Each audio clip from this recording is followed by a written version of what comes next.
je vais vous raconter une très très belle histoire. Cette histoire se passe en Pologne, d'accord, où il y avait un grand chazan, un grand cantor, qui s'appelait Azriel David Fastag. Ce grand cantor, il vivait vers 1890, il est parti de ce monde en 1942. Cet homme-là avait une voix exceptionnelle, c'était un cantor hors pair. Et lui, il faisait les prières de Yom Kippour à côté de son rebbe, de son rabbi, et ses frères, qui avaient aussi une aussi jolie voix que lui, l'accompagnaient dans les prières.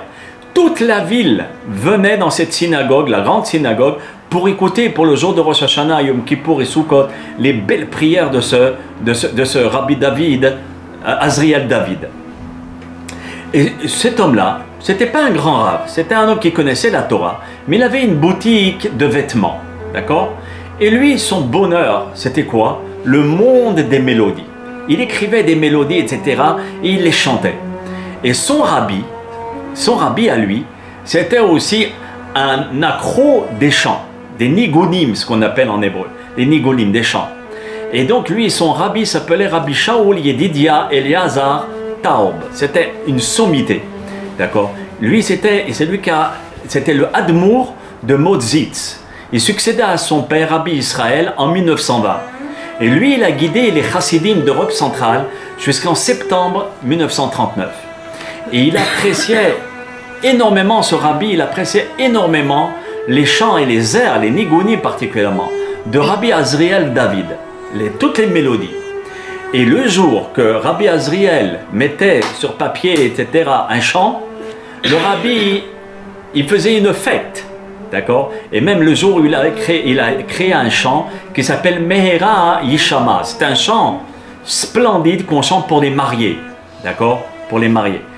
Et à chaque fois qu'on faisait un chant, le rab, le Admour, faisait une grande fête ce jour-là.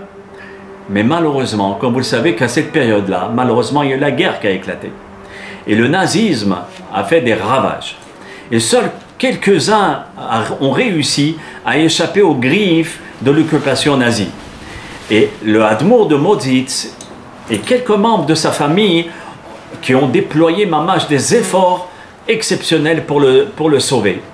Ils le firent passer par la Pologne, à Vilnius, après en Lituanie. Et puis de là, il a traversé toute la Russie jusqu'à parvenir à Shanghai en Chine. Vous savez que là-bas, il y avait plein de hachamim, dont la yeshiva de Ponyovitch. Après, il est passé par San Francisco pour finalement s'installer en 1940, en pleine guerre, d'accord, à Brooklyn, à New York. Et cet homme, ce grand admour, ce grand rabbi, il a parcouru tous les États-Unis pour amener la Torah aux États-Unis, mais aussi la Torah avec des chants, parce que lui, il adorait les chants. Vous savez que c'était un rabbi qui a fait plus de 1000 mélodies.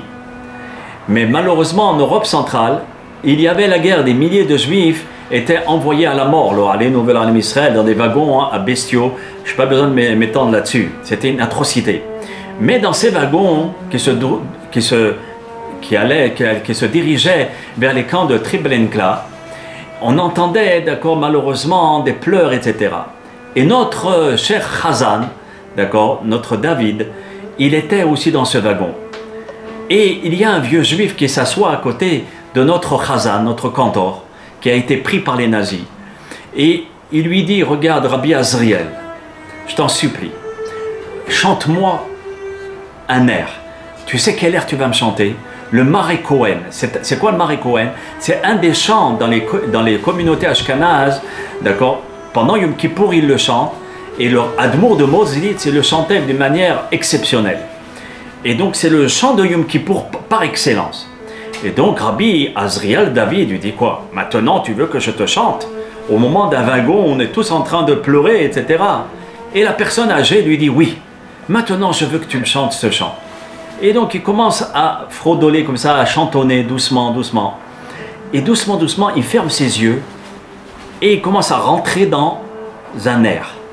Et il arrive à mettre un air sur pied, d'accord, où tout le monde dans le train, il y a eu un silence complet.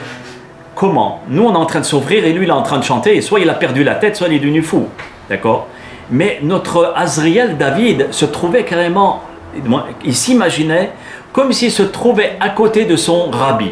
Le jour de Yom Kippour, comme je vous ai dit au début du cours, c'est lui qui donnait la prière, qui faisait la prière le jour de Yom Kippour.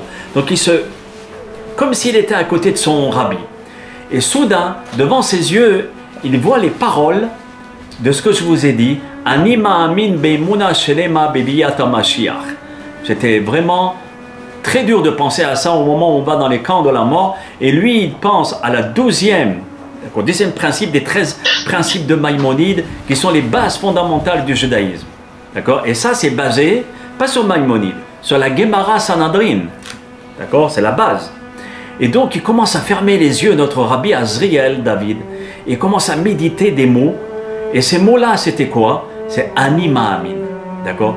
Et c'est maintenant, lorsque tout semble être perdu, c'est là que notre Azriel David donne la force au milieu de la mort. Il donne la force à tout ce désespoir et le train qui partait à Treblinka et qui leur donne la force aux chassidim, à tous les gens qui étaient dans le wagon. Et de wagon en wagon, le chant a commencé à se répandre à tel point que progressivement, le chant a commencé à être dans tous les wagons du camp de la mort, malheureusement, le wagon de la mort. Et là, notre rabbi Azriel chante très fort, et tout le wagon aussi, et à un tel point où il ouvre ses yeux, et il se rend compte que tout le monde était en train de chanter avec lui. C'était incroyable, et donc il avait les yeux rouges, il avait les larmes, d'accord, les joues qui étaient mouillées par des larmes, et d'une voix étranglée. Qu'est-ce qu'il dit, notre Azriel David? Il s'écria et il dit, écoutez, je donne la moitié de mon monde futur, de mon Olam Haba, à celui qui amène ce chant-là à mon rabbi de Modzitz. Et maintenant, il se trouvait aux États-Unis. D'accord, c'est Anima Amin, Anima Amin, Anima Amin. Tout à l'heure, je vais vous faire écouter, Blineder, si on a le temps. Et donc, ce chant-là, il y avait un silence dans le wagon, d'accord, qui se fit dans le wagon. Personne ne pouvait l'amener parce qu'ils étaient carrément dans le wagon. Mais, à la surprise de tout le monde, il y a eu deux jeunes hommes qui s'approchèrent de Rabbi Azriel David et qui lui dit, nous on te promet d'apporter ce chant du Rabbi, on l'a dans notre tête et on va lui apporter à tout prix. Et ils ont remarqué qu'en haut il y avait une fissure vers le toit du wagon. Donc ils ont commencé à élargir la fissure pour s'échapper, et ces deux jeunes hommes, pleins de courage, ont fait des adieux à leurs frères, leurs sœurs, à tout le monde, et tout le monde leur a souhaité bonne chance. Et ils ont sauté du train qui était en pleine vitesse. Malheureusement, l'un d'entre eux, il fut tué sur le coup. Mais l'autre, par la chute, d'accord, c'était incroyable, mais l'autre, Baruch Hashem, il survécut et il a emporté le chant dans sa mémoire et il réussit à atteindre Eretz Israël. Tu te rends compte, en pleine période de guerre, il va jusqu'en Israël. Où il va? À Tel Aviv, chez le fils du Admour de Modzitz, qui était aussi un grand hacham, qui est l'auteur du Imre Esh. C'était un grand rabbin. Et donc, il lui donne toutes les notes de la mélodie de Rabbi Azriel David. Et le fils, qu'est-ce qu'il fait? Il marque toutes les notes, ils écrivent toutes les notes avec ce jeune homme, et ils envoient à Rabbi Shaul Yedidia Eliazar, le Admour, il lui envoie à New York tous les chants. D'accord? Ce chant-là, Anima Amin. Je crois d'une croyance. Et le rabbi de Moznitz, lorsqu'il a reçu le chant-là, il dit, quand il chantait Anima Amin dans le train de la mort, d'accord, ils ont carrément fait trembler les cieux. Et le monde entier de là-haut était en train de trembler. Et Hachem, j'en suis sûr et certain, c'est le Admour qui dit ça dans son livre, il dit, je suis sûr et certain qu'à chaque fois que les Juifs chanteront Anima Amin, donc Hachem, il va rappeler les 6 millions de victimes qui sont morts et qu'il aura pitié de tous les bénis Israël et tout le reste du peuple d'Israël quand ils vont chanter Anima Amin. Et depuis, dans les communautés ashkénazes, le jour de Yom Kippour, parce qu'il y avait des milliers de jours de bénis Israël, le jour de Yom Kippour. Et le Admour, le jour de Yom Kippour, il a lancé ce chant. Anima Amin. Et il l'a appris à toute sa communauté, et toute la communauté, des milliers de fidèles. Toute la communauté était là. Ils ont commencé à chanter le Anima Amin. et en plein Yom Kippour. Et d'année en année, jusqu'à notre génération, les communautés chassidiques, d'accord, de Mozitz, ont l'habitude de chanter Anima Amin dans la tfila de Yom Kippour. Parce que c'est le jour où il faut se renforcer sur la croyance des bases fondamentales du judaïsme. Et c'est là, pour terminer, que le Rabbi Shaul Yedidia Eliazar, le Admour, il dit, les Juifs sont allés aux chambres à gaz avec ce chant, avec ce nigoun.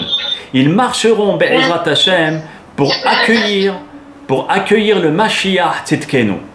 Et j'en suis sûr qu'ils vont accueillir le Mashiach Tzidkenu avec ce chant-là.